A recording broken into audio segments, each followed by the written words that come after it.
Welcome, everyone, to the Durson Network. You're watching the 2026 Fountain Hill Stickball Classic Preview Show. Our guest today, as always, none other than Fountain Hill Stickball Classic Commissioner, three-time Classic Champion as a member of the Hillers, and now a Hall of Famer, Alex Specht. Alex, thanks for being here, brother. Good to see you, Ryan. I appreciate you having me. I like the new digs. It's a nice, comfy setup you got here. Appreciate that. Yeah, much better than prior years. Good to have you in person. Excited to talk about the Classic. And I'm sure everybody's excited to be here listening and learn about the Classic. So the big thing this year, we're going to obviously get into the bracket, go over every team like we do every year. But before we do that, kind of just want to throw out some questions at you. This year, new to the Classic, for the first time ever, we created a Hall of Fame. So I guess talk to me a little bit, before we get into the Hall of Famers, talk to me a little bit about why you decided to do that and what led to it, the voting process, anything you want to touch on with the Hall of Fame. Yeah, so obviously to have something go on for this long, now in our 18th year, you kind of have to give something back to the people to get a different taste of some things. Obviously, the ultimate goal is always the scholarship and bringing everybody together to remember Joan and Mike Lagola, and the scholarship is always the big thing every year. Obviously, everybody wants to win the championship, but people always kind of want a little bit more of a taste of things. And I think with all the consistency that we've had over those 18 years too, with the teams and the people and the players and things like that, I think it was time to start really acknowledging all those people that have spent so much time in Fountain Hill, whether it be, Mrs. Redding and Mr. Redding, who have been known as basically the mom and dad to everybody growing up in Fountain Hill when it came to recreation with the park and the pool. We wouldn't know stickball if it wasn't for Mrs. Redding. So, it's I think time to also start acknowledging the people that have put in all the time and the effort into making the event what it is today. So I just felt like, what better than to have a Hall of Fame. So let's go through the Hall of Famers then real quick, because it's really cool. I thought it was I wasn't expecting to get in, but I got in, so it's pretty cool. But the top, obviously, Mr. and Mrs. Redding got in. The top vote getters, I believe, were Alex Specht, Josh Knipe, Ant Davis, Shane Hutchinson, and Ryan Anderson. Is that correct? That is correct. Yeah, pretty awesome. First of all, thanks to everybody who voted in general. I mean, do you have a rough idea of how many people voted? So there were 2 rounds of voting. Okay. The first round was 1 vote only. Somebody can only present 1 vote only. And then from there, I took, obviously, Mrs. and Mr. Redding were right. They're the first 2 Hall of Famers. Right. There was no ifs, For ands, sure. or buts about that. And then the next 5 top vote getters the next 9 top vote getters out of that. All right, cool. And then from there, I took it to round 2. So then that was you could have as many votes as you want. Like you could vote 100 times in or 10 minutes if you wanted to.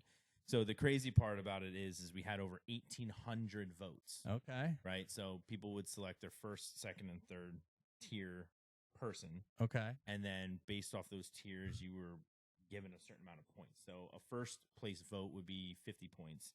A second place vote was 20, and a third place vote was 10. So depending on how many votes you accrued in all those columns, those categories, you added up. Okay.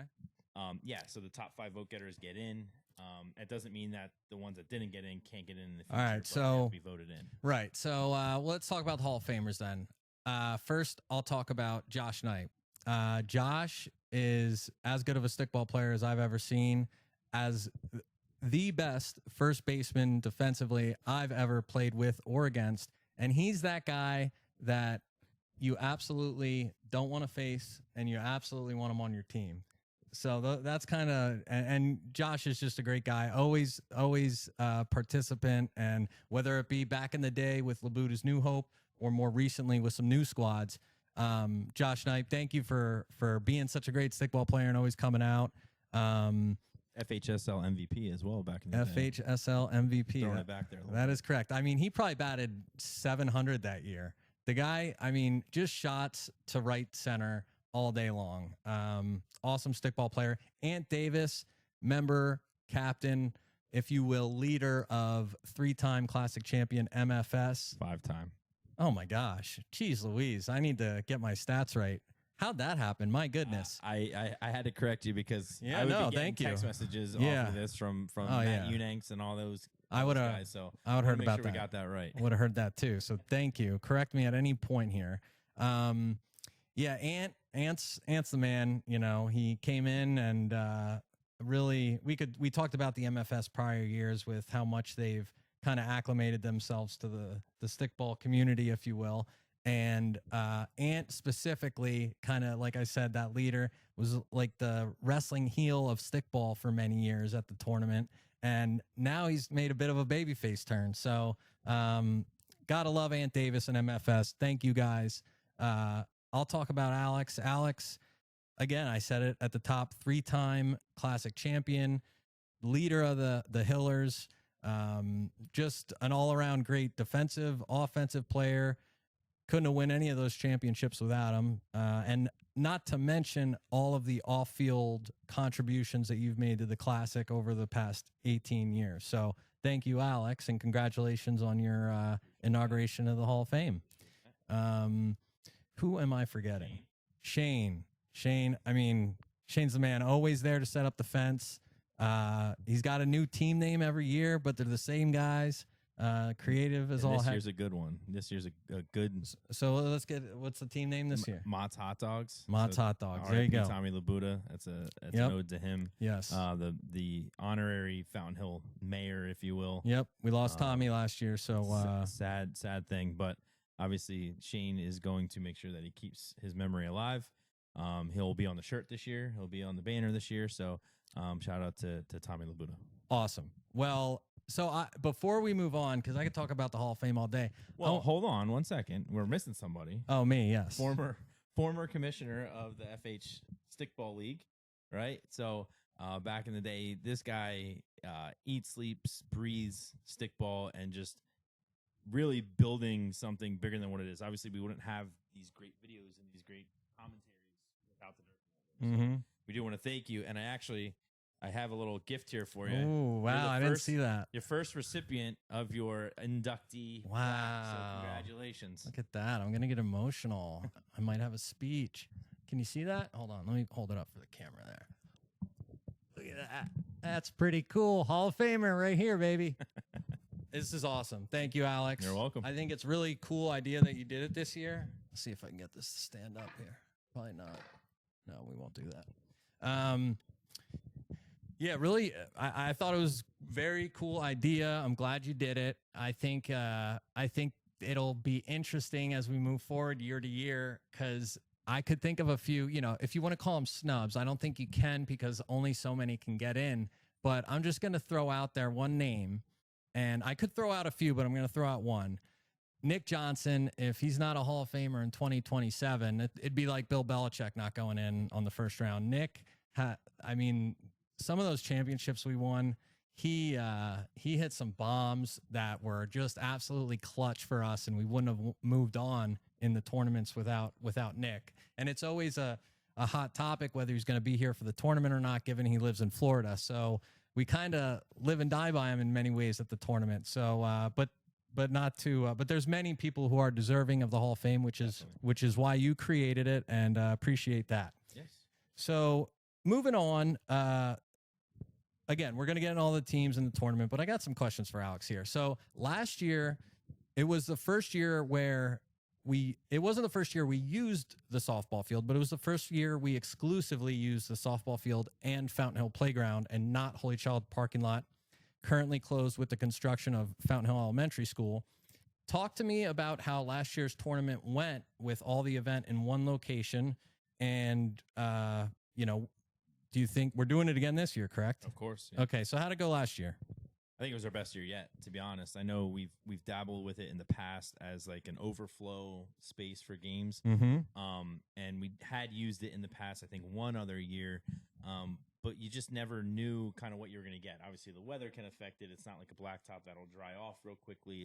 It's the dirt, and if it rains, it's muddy, and the grass gets all wet and things like that. So we were worried about what that would look like. Obviously, it rained, I think, the day before the event last year, and I spent probably close to 6 to 8 hours Yeah. down there. I put a tarp down. I drug the field. I helped to kind of clean up some of the grass and the weeds and the dirt.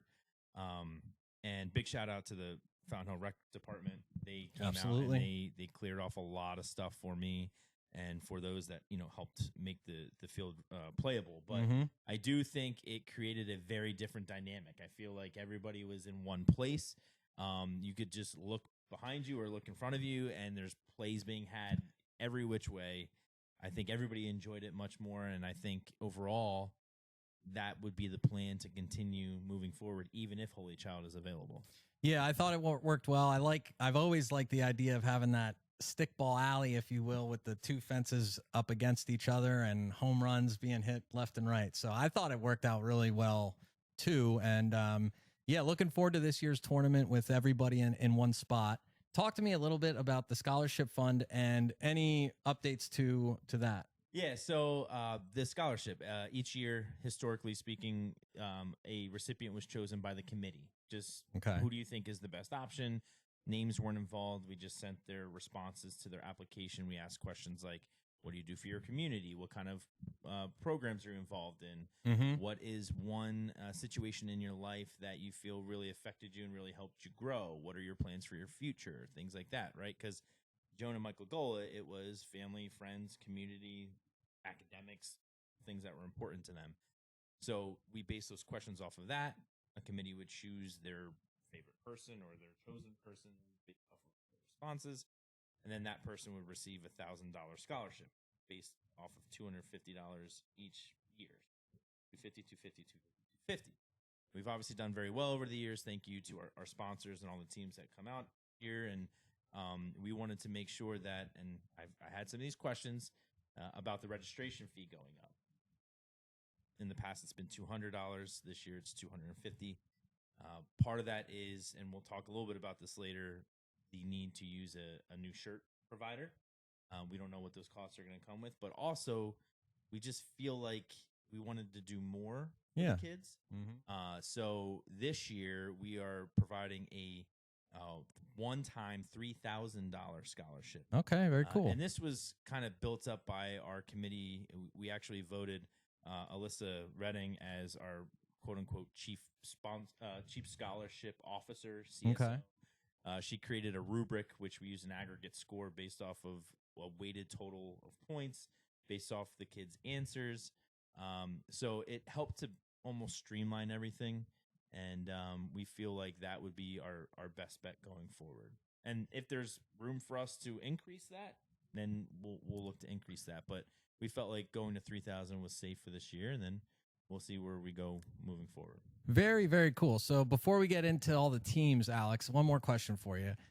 What, given all that goes into organizing and running a tournament like this, as you do as the commissioner, what is it that motivates you to keep coming back and doing it every summer? I didn't give them these questions beforehand, so throwing some hardballs at them right now. Well, as many people know, I don't live in Fountain Hill anymore. I live in Allentown. My wife and my two kids, and every now and then I get to drive through Fountain Hill. I either visiting my family or heading to Liberty where I coach baseball, and you just miss it. You miss the childhood memories. You miss the hanging out with your friends. You miss the everybody being together in the one spot where all you had to do was ride your bike to somebody's house to know if they were there.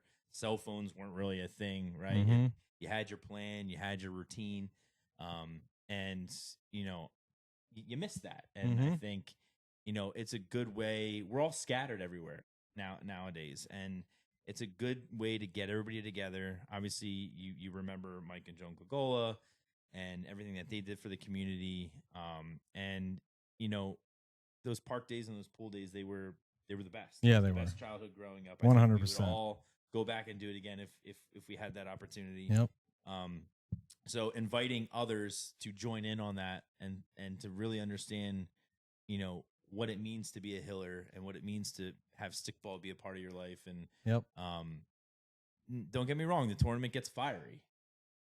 There's that competitive nature, but at the end of the day, when the championship is over and you start cleaning up and there's still 4, 5, 6 teams staying till the end, clean up and to put it all together for next year.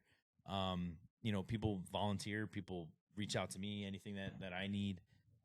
So you've just seen how much you've invited everybody else into it, and to have 300, 400, 500 people in one space kind of remember what Fountain Hill was when we were kids, to bring it back at least for one day. Yep. I think that's what drives me.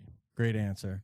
Yeah, it's a special place to us. So it's definitely, it's turned into the reunion for Fountain Hill. So yeah, it's awesome. And if you would have told me, 18 years ago we'd still be doing it, I don't know that I would have believed you. So it's pretty cool to be sitting here talking about this upcoming classic. Now it's time to get into the teams.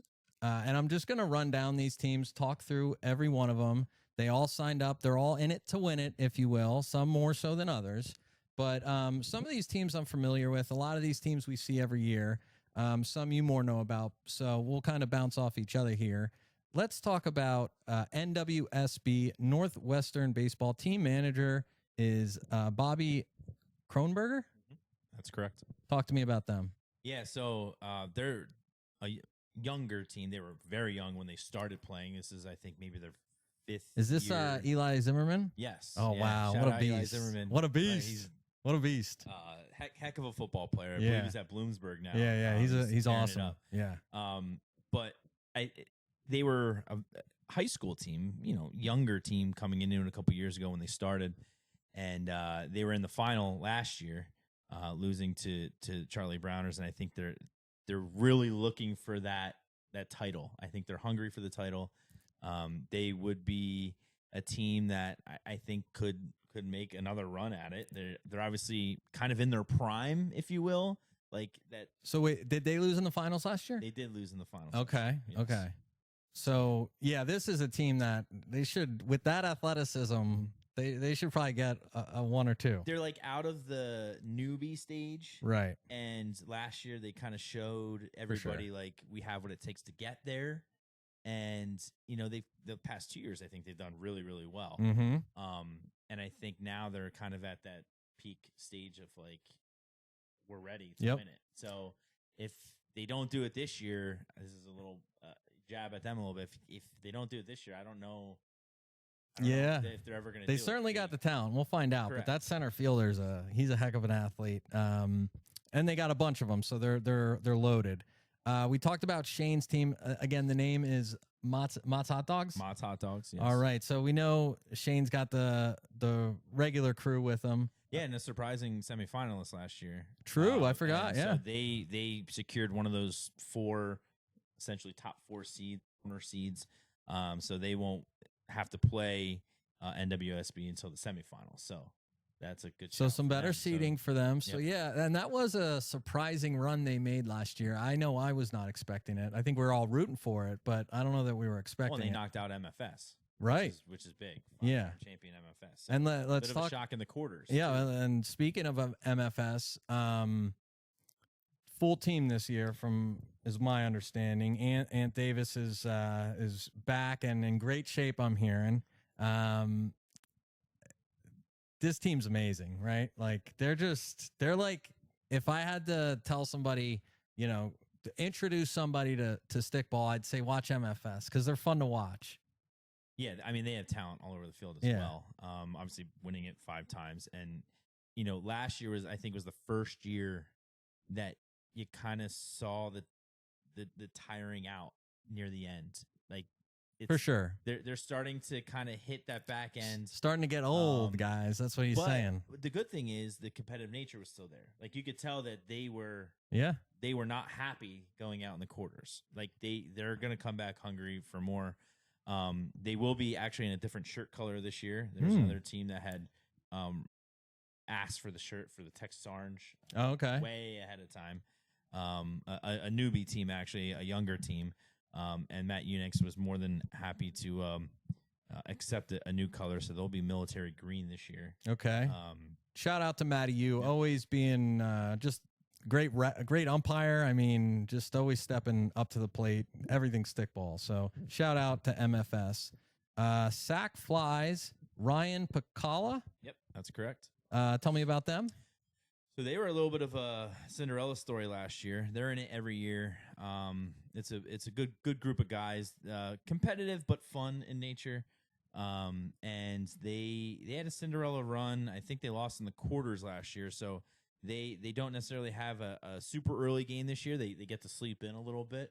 But they, going to that second round instead of having to play a first round game, they're gonna play a better team to start. So we'll see if they can, kind of continue that Cinderella story from last year and show that they can continue to win some games here. Awesome. Then we got Tony Logan and the Fancies, always a staple of the Classic. I feel like I should talk about them for about 10 minutes because I feel like every year we do this and somebody from the Fancies like, you just blew right over us, didn't even talk about us. So they're what can you say? They're just always a great time. They do win a few games. They've never made it deep into the tournament, but they've had some years where they won a few games. So they're always competitive. I do believe they're a little short-staffed now. There's some change of the guard there. They're trying to get younger just because they do have to deal with some stamina issues and getting hurt, pulling a hammy, whatever. So hopefully the Fancies stay healthy this year. We're always rooting for you guys. Don't mean to blow through you guys on these episodes, but go Fancies. I'm always cheering for you. Absolutely. Always the team in the light pink. Lehigh Long Balls. Who are they?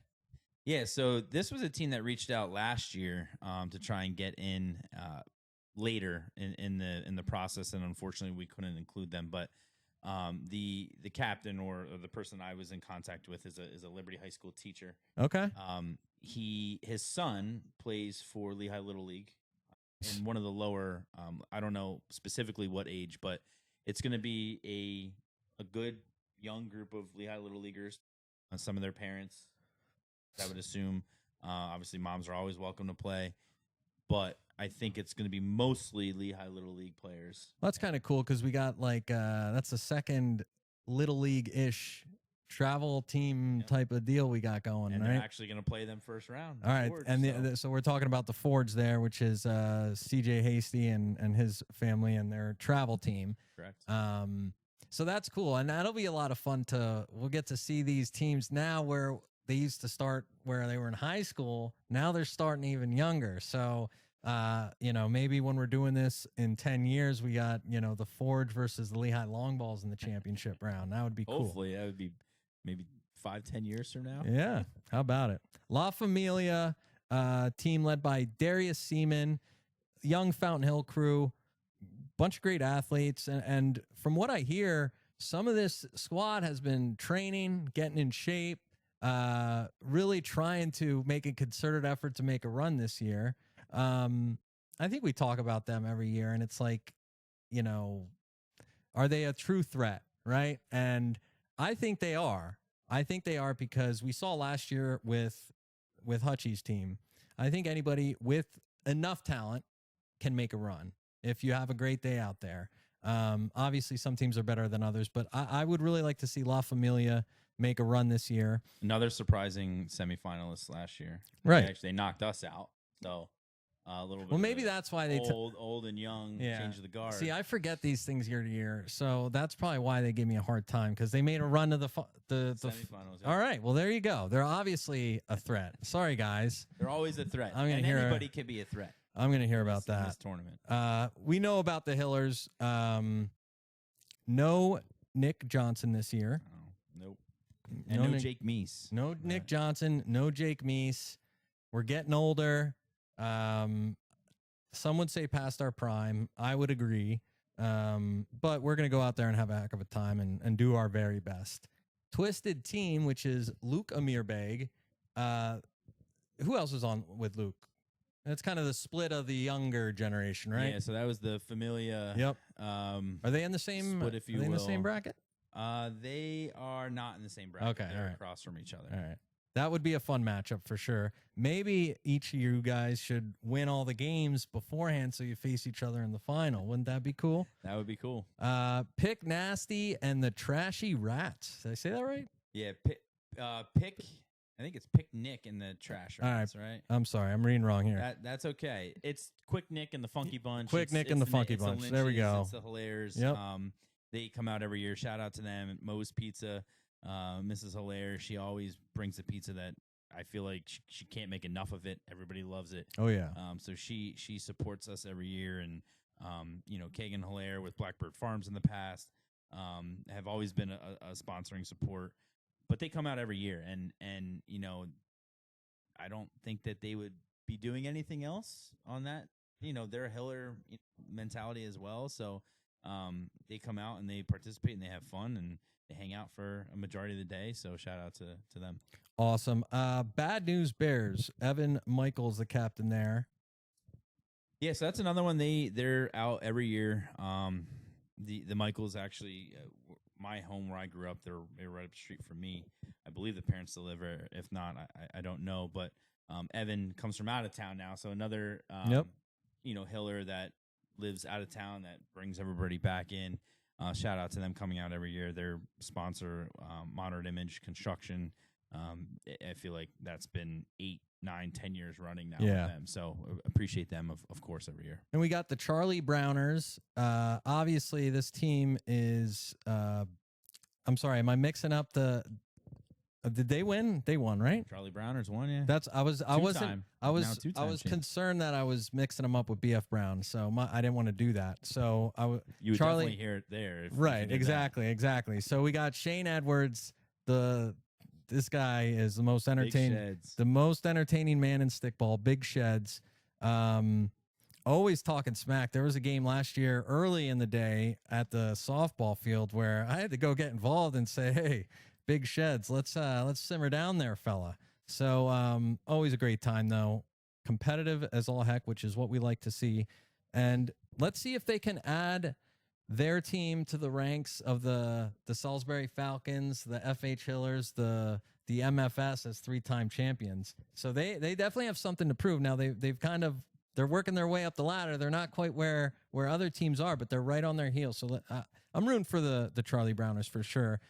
So the other Brown team, BF Brown, has not had as much success as the Charlie Browners, but they're still a threat each and every year. A lot of great bats. Anything you want to say about BF Brown? Yeah, both of those Brown teams are talented. Shout out to them again. And thank you guys for sponsoring every year as well. Every year they come out, and they're always competitive.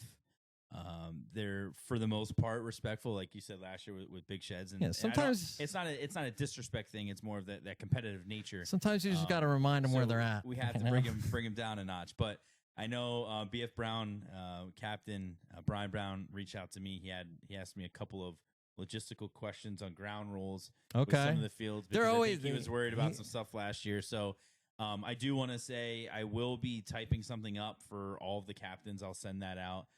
Some updates, just some things so that you can, send it out to your guys, because there were some questions last year about some home run robberies and things like that. So the catch carry rule and things of that. Well, we keep making improvements. I thought what we did, I think it was 2 years ago, where we implemented kind of a pitch speed warning. Mm-hmm. I thought that was a great thing to do. So we're always tweaking the game, if we have to. With given the ground rules, we work with what we have. And sometimes, there's limitations within that. So, but it sounds to me like he's working an angle. He's trying to figure out, if he can deflate the balls or not. But that's a whole nother story. The Magoos, this is Sean Anderson and the McGar family, obviously related to me, come out every year. Usually lose in the first round, but not always. And always have a great time and always come out to support. So thank you guys, as always. Thank you very much. Then we have the Salisbury Falcons, which we mentioned, led by Brad Vangeli, 3-time champion. I think we've been talking about them for a couple years now, where it does seem that they're over the hill. I don't know. These guys, this seems like they're not, it's not like the MFS where they won it 3 or 5 times and you feel like they just keep wanting it more. Salisbury seem to have their run in glory and just, fade off into the sunset, if you will. But who knows? Maybe they come back to reclaim their prize. So I will say this about them. Obviously, they won the 3 straight, which was remarkable. Mm-hmm. But now they're on this like every other year trajectory Like you ever like if you watch a professional athlete, it's like, oh, this year they had a down year, but then they had a really good year the next year. And that year after that was a down year. Yeah. They had a down year a couple years ago. Then I think they made a run to the semifinals, if not the finals, one year. They didn't win. Right. And then they were down last year because they lost, I believe, their first round game last year. Yeah. So maybe this is that peak back up year where and I know I believe, and I could be mistaken, but I believe Nick Pat was playing in the All-Star game for the maybe Blue Mountain League or one of these leagues. maybe But league, so obviously this probably isn't their top priority when he's playing in a big league like that. But I mean, talk about a hell of a baseball player, Nick Pat and Petro. A phenomenal player in baseball for Salisbury, and then that carried over to Stickball where they won 3 classic championships. Next team, Basic Pitches. This is the all-female team, if you will, with I think a couple youngins now as well playing. So yeah, they come out and support and volunteer, help with the snack stand. Yeah, shout out Carla Gogola. She's taking the reins of that off my hands. And again, I appreciate everybody who's wants to help. And she really, last year or the year before that, she really kind of took the reins, handles all the scheduling and who's bringing what. And she does the 50-50. And, obviously Alyssa Redding taking over the scholarship portion of things. Obviously Kristen DePaula now. She always puts forth her best effort in helping out wherever she can. So although they don't win as much as we would all hope that they would win, they definitely provide such a great experience for everybody else that everybody gets to win. There you go. Because of how much that they do. So shout out to you guys. We appreciate you every year. Absolutely. Next, we have I believe the Brockle Rockets. Is this the crew from last year with the Brockle Middle School principal and? Correct. Yeah. So, and I got to tell you what, there's some players on this team. I know that in the past they've been a little older, if you will, but they're starting to recruit some younger talent. And Mr. Horlick, excuse me, who was the Brockle principal, he's now the principal at Liberty. His son Cooper is a heck of a baseball player. His all-star team for Lehigh Little League, they won District 20 and then Section 6, so they're actually in the state playoffs right now. Oh wow, that's pretty cool. This week, so shout out to him and his squad. I actually got out to see them play the other day, and I thought maybe I jinxed them a little bit. They weren't having such a great game, but they ended up winning in the last inning. So cool. They've now gone on. Hopefully, it doesn't go into classic day, but yeah. So and then Britt Reese, who's now the current of course Brockle principal, and then I actually heard that the new Bethlehem Area School District superintendent, who's not from around this area, could possibly be. Oh wow, the heavy hitters making an appearance. We got the suit showing up. We have Dr. Silva, who comes out every year, supports his big time Hiller. Now we have the next big thing. That's awesome. Apparently. So very cool. It'll be cool to have him come out and see what his communities are like. And again, I don't know how much he knows about Bethlehem or Fountain Hill or for anything, sure. But hopefully we give him an idea. Absolutely, we'll show him around Fountain Hill, no doubt about it. Come join us; it'll be a great day. You'll enjoy yourself. Next, we have final 2 teams here: Kansas City Chiefers, led by Reese D'Amico. Yeah, so they've kind of, I think, changed their names a couple of times. Last year, they were the One Hit Wonders. Got it. But their original year, I do remember this Kansas name. City Chiefers. Yeah, that was when kids that I coached at Liberty High School, they were coming off of a state title run, which unfortunately we lost. But a bunch of them graduated. I said, "Why don't you come out and play in the tournament?" So they've been out every year. I think they're still trying to get their feet underneath them in terms of the style of play. Obviously, we talked about NWSB. They're starting to kind of get it now. I think, the Chiefers or the One Hit Wonders, whatever, whatever name they go by, I think they're starting to get the hang of it. Maybe this year is a year that they can put it all together. Yeah, quite frankly, I would be disappointed if they didn't, given the success they had at the Liberty baseball program. We've seen it carry over time and time again. For it not to do so with them would be a real letdown, but we'll see what they have to bring this year. Final team, the Horned Frogs, led by Austin Redding. Usually, I remember this team historically wearing purple. Looks like they're wearing maroon this year. Team's fun to watch. Tell me about the Horned Frogs. Yeah, they got some talent. There's some players on that squad. I know last year, and again another competitive team. Mm-hmm. Absolutely. Trash talk. We love it. We love the competitive nature.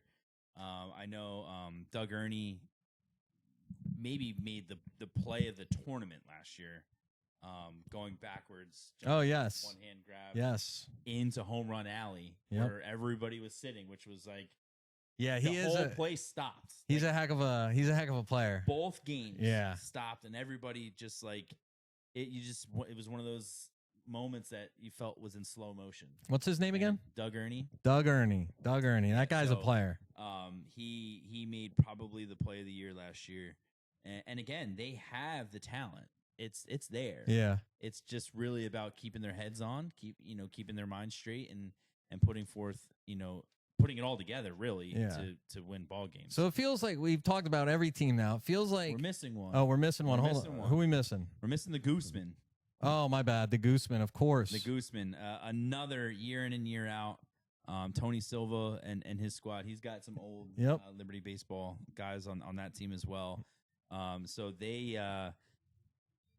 Tony texted me a little bit ago. All right. And he did say, we're getting older. There's some things, we got to put it all together on the stickball field. So, I challenge him and I challenge the rest of the Goosemen. Don't give up. Don't give up. Put forth your best effort, and you really just gotta keep your head down and keep going. Absolutely. I mean, they've always been a good team, so I wouldn't see. Hopefully they haven't lost their confidence. But we talked through every team, and it seems like more teams than not have a true opportunity to win the tournament. They're true parity, and I think probably 80% of these teams have a real opportunity. We know the ones that come out and play a few games, but many of these teams have a real chance to make a run. So I think that number's grown over the years. I don't know that it was always like that. Yeah, I mean, we're at 22. It's the most we've ever had. Mm-hmm. We've had 22 in the past, but we've never had more than 22. And for the bracket, setting the bracket up, it's hectic every year. Yeah, I'm sure. I try to remember who won a first round matchup or who didn't, and I don't want people to have to play the same people all the time or the same times. So I'm contemplating next year. We have the 4 semifinalists every year. They're going to have their corners that they go to. Right. But potentially randomizing the rest of the slots. Okay. To one, again, not seem like I'm picking favorites. Or freshen things up a little bit, in positions that, they're in every year. Yep. But, like you said, really a majority of these teams could win it any year. So it's, really something cool to see that it's grown to this level and that you have so many teams that could win. Couldn't agree more. Before we move on and close out the show by going through the bracket as we do each and every year, we would be remiss if we didn't talk about our sponsors and also, who we lost over the last year. This tournament is in loving memory of both Tommy Labuda and Ed Stetch, valued members of the Fountain Hill community and true stickball fans. So in loving memory of both of them, our sponsors this year, we're going to roll through them. We have the Cloverleaf Pub, which is old Hutchie's Pub down there on Cloverleaf Street. We've all been there.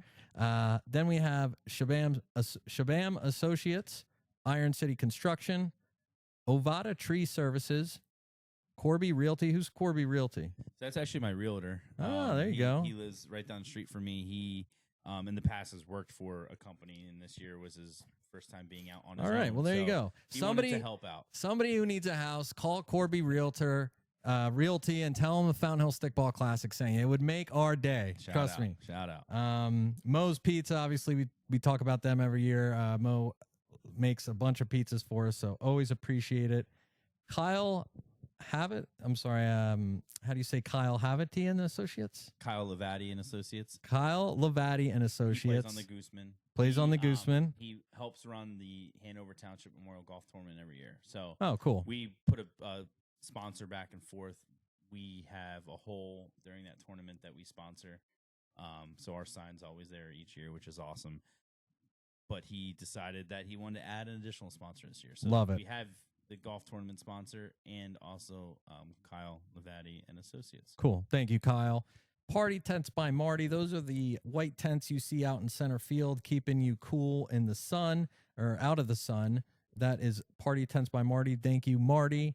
Fountain Hill Recreational Department. We talked about them and what they do to help us run the event and clean up and set up and all that stuff. A lot goes into it. So thank you to them. Fountain Hill Little League, obviously, using their field. They help take care of it, help clean up and all that. So Their post, their fence, things like that. All that good stuff. We Built. Who's We Built? So that is Michaela Rupert. Nice. Her and her fiance had started an electrolyte company. Oh, so very cool. They're actually sponsoring Twisted Teen this year. And yeah, so very cool. Go out and support We Built. Awesome. Then we got the Goose. We all love a hoagie from the Goose. I mean, I'm getting hungry just thinking about it. HTMGT. Who's that? That's the Hanover Township Memorial Golf Tournament. Oh, all right. So there we go. They're back in this year. All right. And then moving on to our gold sponsorships, we have Justice Works Youth Care, which is a company that Jeff Ralph is in leadership at. Always appreciate them sponsoring each and every year. Zest, Time, and Grill 3501, 3 of the greatest restaurants in the Lehigh Valley. Can't Tell Me Funeral Home. The Durson Network, you're watching it right now. Don't forget to like and subscribe. F13 Performance. Who's that? That is, they're sponsoring NWSB. So Oh, it's nice. a performance workout gym. Very cool. Chios Painting. If you need painting, call Chios. Liberty Abstract Company. Who's Liberty Abstract Company now? It's Darius Seaman. They sponsor La Familia every year, so shout out to them. Very cool. We talked about BF Brown and them being a sponsor every year. Much appreciated. Those guys are out there working in the sun, putting in a lot of work, and then they take a break on Saturday and come play some stickball. So love it. Modern Image Construction. Talk about them. Yep. So they are the sponsor for Bad News Bears every year. They Awesome. come out each year, like I said, for feels like 8-10 years now. So shout out to them. And then we have the sport. Well, before we do Sports Corner, we have Scenic Walkways Landscaping, which is a great landscaping company in the Lehigh Valley. And then the Sports Corner, which historically has done our shirts. Did they do our shirts this year? They did. So, oh man, this guy retired more times than Ric Flair. Tom's a great guy. Yeah, we thought a couple years back that we were going to be done, and then each year you're kind of like, "Hey, are you still making shirts?" Yeah. Again? He's fantastic to work with, and you know the teams. They always have late shirts that they need to get in, or we do onesies and kid shirts and things like that. Tom always does his best to make sure that we are well taken care of, and he has. I can't even tell you the amount of money that he has donated, not just doing the shirts for us, but at the cost in which he does it for us has helped to really build that scholarship. Yeah, for sure. Scholarship bank and do what we do every year. And unfortunately, it is the last year. In our 18 years, he did 17 years of shirts. So wow, I'm hoping to get him a nice. That's a lot of shirts. A nice printed image of all the logos that he's done in the past. So next year, and this kind of goes into why our registration fee went up to that $250. Yeah, we have a couple organizations chomping at the bit. I know Jeff Ralph has a guy at Lucky Squirrel Printing who is hoping to get in the game, and Tom, who he's selling to, that company is hoping to get into the game. Okay. So we'll be okay. We just don't know what to expect in terms of we've been getting a deal for many years, costs and things like that. So right. We needed to factor that in. Yep, and I didn't want to miss. I believe I did miss Valor Insurance. Mm-hmm. Who are they? So they sponsor the Forge. Oh, nice. Very cool. If you need insurance, look up Valor Insurance. And then the Liberty Baseball Partners, who I don't think I talked about, but that's you with Liberty Baseball and helping out with supplies and everything. Yep. Awesome. So I think that does it for the sponsors. And again, I don't want to belabor the point, but literally the event would not be possible without each and every one of you. So greatly appreciate it each and every single year. Thank you to all of our sponsors. Moving to the bracket, Alex, we got the Moravia region. We got the Jeter region. The other regions, Broadway and Delaware, if I'm not mistaken. Sorry, they're not coming up on the screen or not on my piece of paper here. But we're gonna talk through each bracket, in the first round in the Moravia region. Now, games start at what time, Alex? 8:25 this year. 8:25 in the morning, and the championship game is at what time? 6:30. 6:30. Yep. All right, so those are the times we're going to be playing Stickball Day, Saturday, August 1st. Can't wait. First game of the day is going to be the Magoos versus Nick Pick and the Quick Six. I know I'm butchering that name, but they knew who they are, and so do we. I'm going to take them over the Magoos. I'll answer that one for you. I think the Magoos are dealing with a bit of turnover as their senior members have been they're on the shelf. They're retired now. Okay, they just can't be out there. It's too much of a Don't forget this is your family. Yeah, but okay? we can't afford that insurance. They're just getting a few of their. We do have insurance, by the way. Quite I'm a sure bit. we do. So I'm if sure we anybody do. Gets hurt, we're I'm sure they do, but we'd rather not risk it. We just want them to stay healthy. So I'm gonna pick the Magoos to lose. Then we have on the other side of the bracket. We have the Salisbury Falcons taking on the Horned Frogs. Who you got in that matchup? So Salisbury Falcons or Horned Frogs? This is going to be, I think, a good first-round matchup. Obviously, two teams that are very competitive in nature. Probably the biggest first-round matchup, I'd say. Twisted Team, Bad News Bears could be a good one. But like I said, I think maybe Salisbury Falcons are in that every other year. So I'm going to take them to advance. All right. Yeah, that is a heck of a first-round matchup. Salisbury Falcon versus the Horned Frogs. So then if you're going to take them there, who do you have in the matchup between the Twisted Team and the Bad News Bears? You mentioned that being a good matchup, but who you got? Bad News Bears have gotten better every single year. And, Twisted Team being that Hiller cast-off team, if you will, or what I don't know if they call themselves that, but they like to have fun. Mm-hmm. They like to have fun, and I think Bad News Bears is in to win it. I Okay. think Twisted Team knows what the day is, and they like to enjoy themselves. So I think Bad News Bears puts it together and takes that one. All right, so then Bad News Bears or MFS? Oh, boy. MFS. Yeah. They're on their revenge tour. This could be another great game, though. Kind of like a younger team versus older team. MFS or Salisbury Falcons. Or I'm sorry, not MFS. NWSB or the Salisbury Falcons. NWSB. Yeah. I think they're just primed for another run. All right, so that would lead the finalists in that region being MFS and NWSB. A team that's been there, done that time and time again versus a team that is chewing at the bit to win their first title. Do you think this year NWSB can knock off MFS and make it to the semifinal? No. I think the run. I think they get a little bit of the taste. And again, MFS is on a revenge tour, so I think they're going to be hungrier to show that they're not quite done yet. All right, so that you heard it here first. It's not quite NWSB time. Maybe next year. Then we have let's move back over to the Moravia region. Charlie Browners, obviously they're in the second round where they get the bye. So are the Nick Quick and the Funky Bunch, are they going to beat Charlie Browners? Picnic.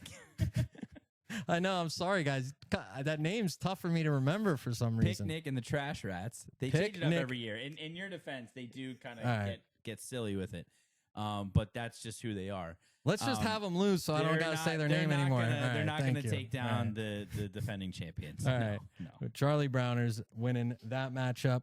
How about this? This looks like an interesting game here at 10:56 a.m. at Fountain Hill. Well, obviously they're all at the same place, but Kansas City Chiefers versus the Goosemen. Who you got in that game? Yeah, this is for a second round matchup. I think this might be one of the better ones to watch as well.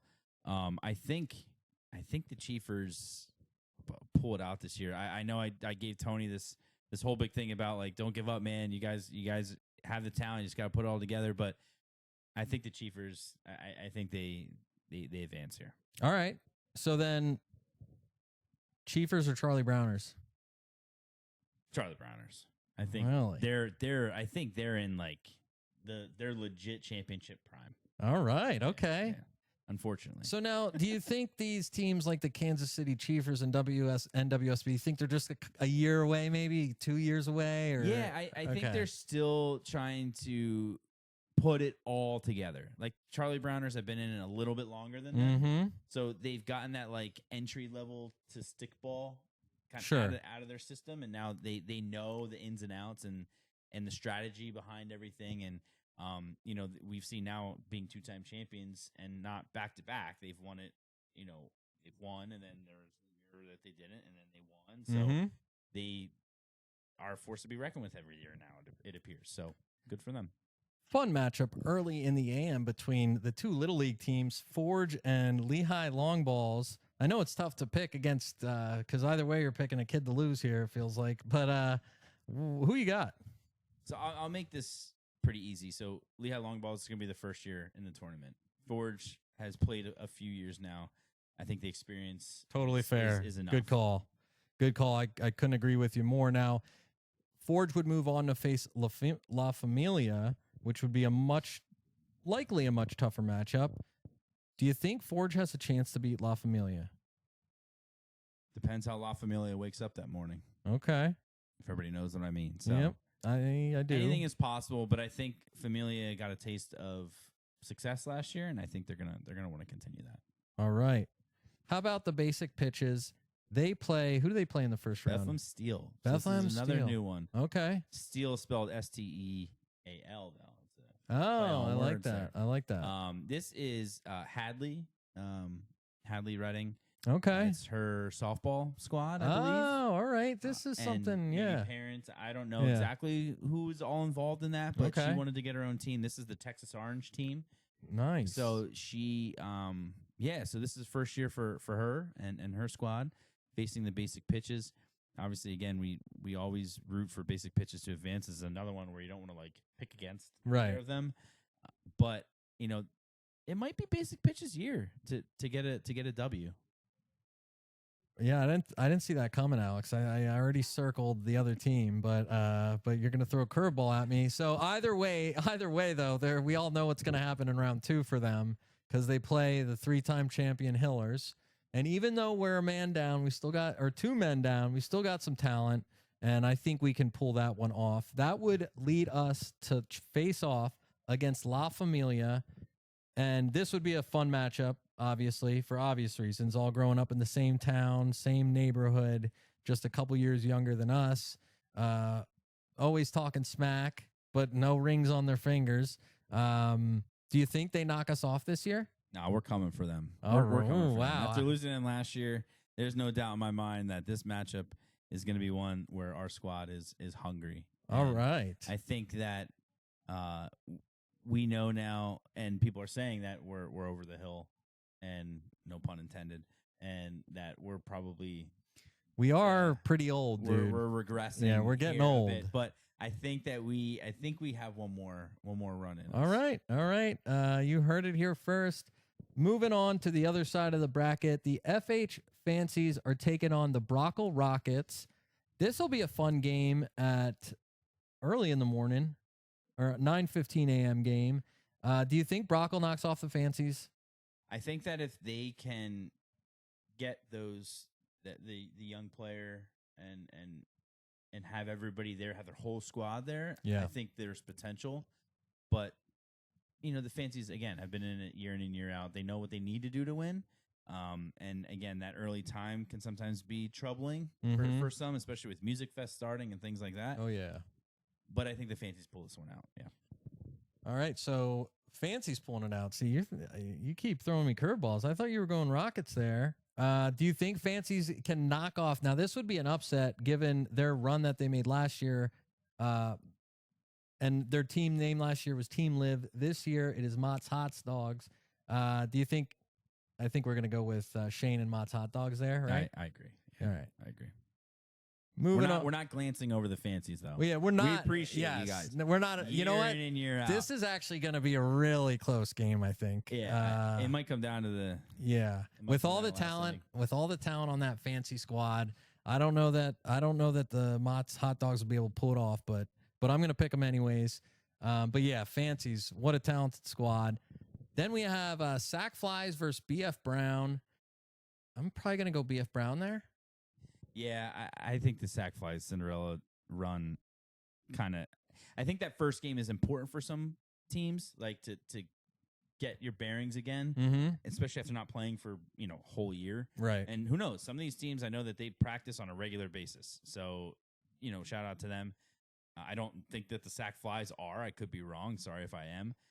But I think that now playing a tougher opponent, game one, is going to be a little bit more difficult. So I do agree. BF Brown advances here.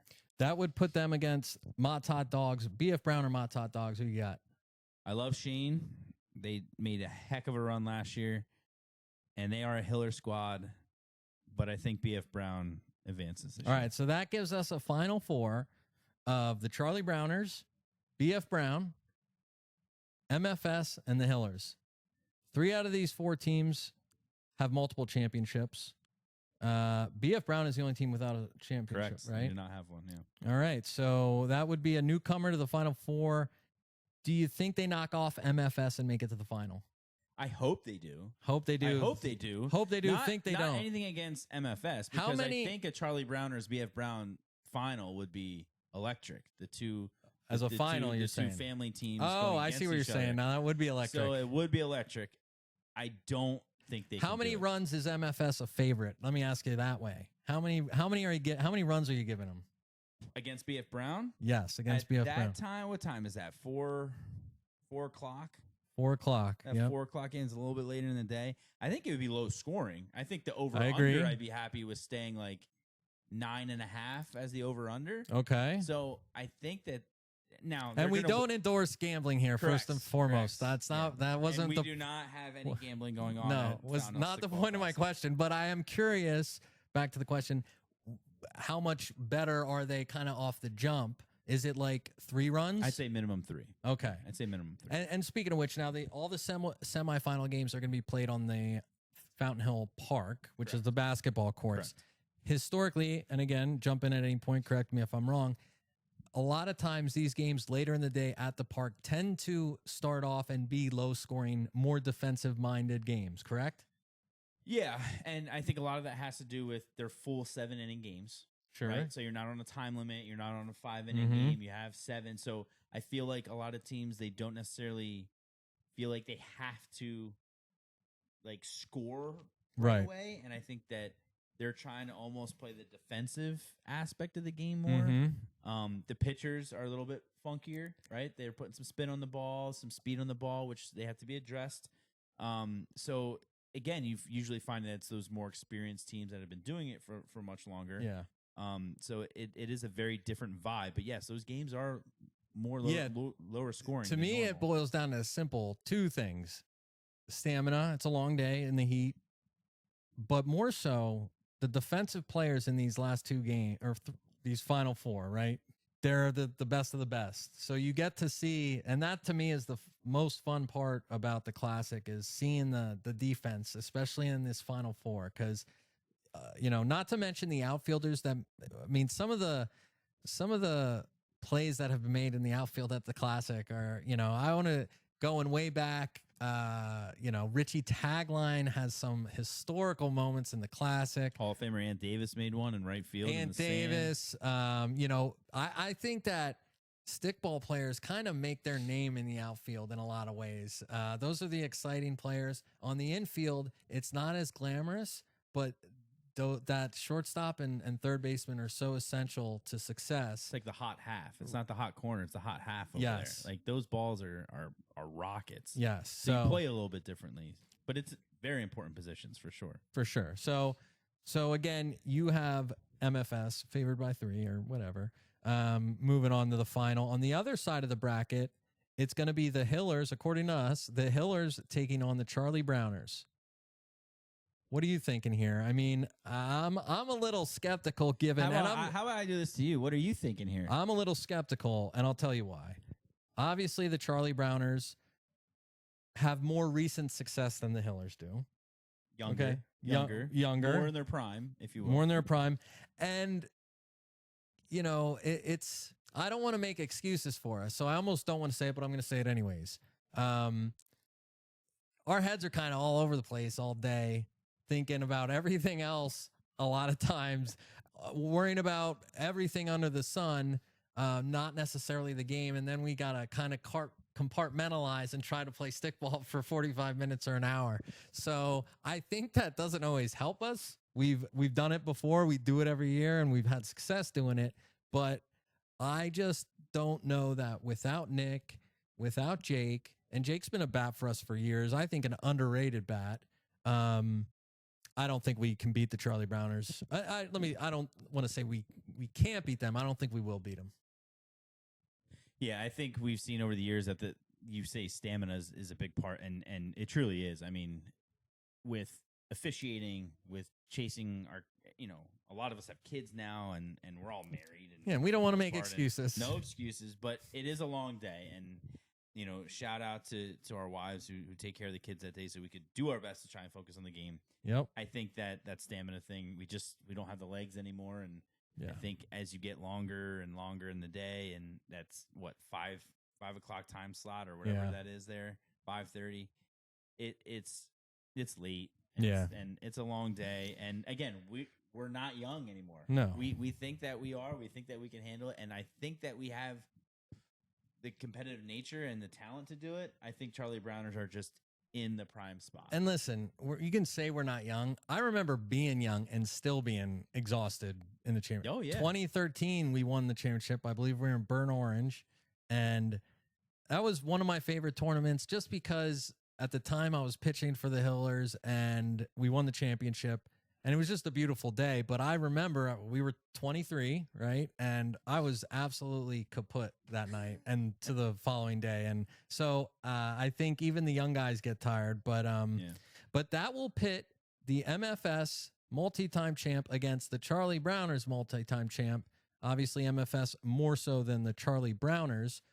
But, I don't know. I go back and forth between these two teams. A couple years ago, the Charlie Browners made that historic run, knocking off MFS. I'm not really sure. I'm if I had to pick a team, I'd be hard-pressed to do so, and I would probably lean MFS. What are you thinking? Yeah, I mean, I think the Revenge Tour is too big of a story, and with now and that Hall would give of them Famer, a sixth time Hall of Famer Ant Davis coming back to the squad, which there was some rift going on there. We didn't know. Yeah, we don't know. We don't know what was going on there. Yeah. Was not Ant Davis.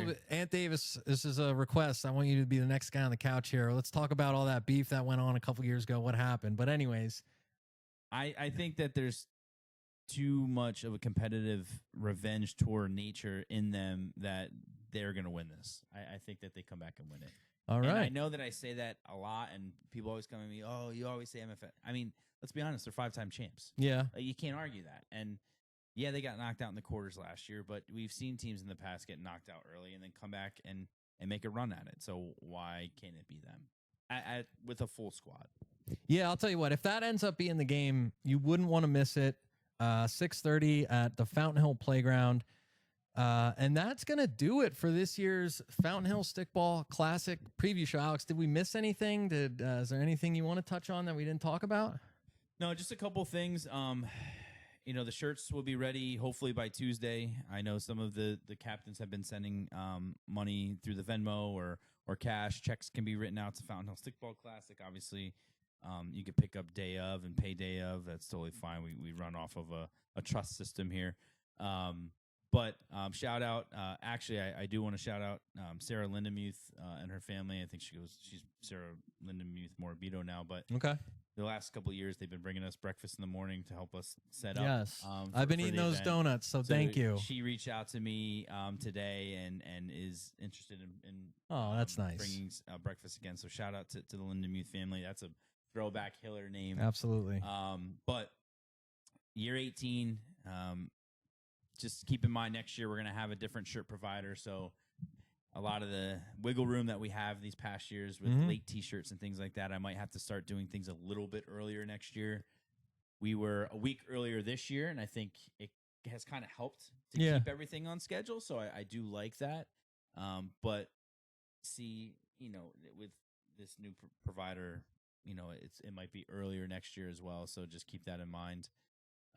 But again, just a shout out to everybody, Mrs. Redding, Mr. Redding, the snack stand queens, all the officials. Please be on the lookout. I'm going to be sending something out for officiating this year, to see if we can get some people interested again to volunteer, slot you in your games, things like that. It's much easier with the two fields being together like that. For sure. Is awesome. And I've been kind of going back and forth on using Game Changer this year for the games. Which is the app for the box scores, correct? The app for the games and the box scores to keep things a little bit cleaner.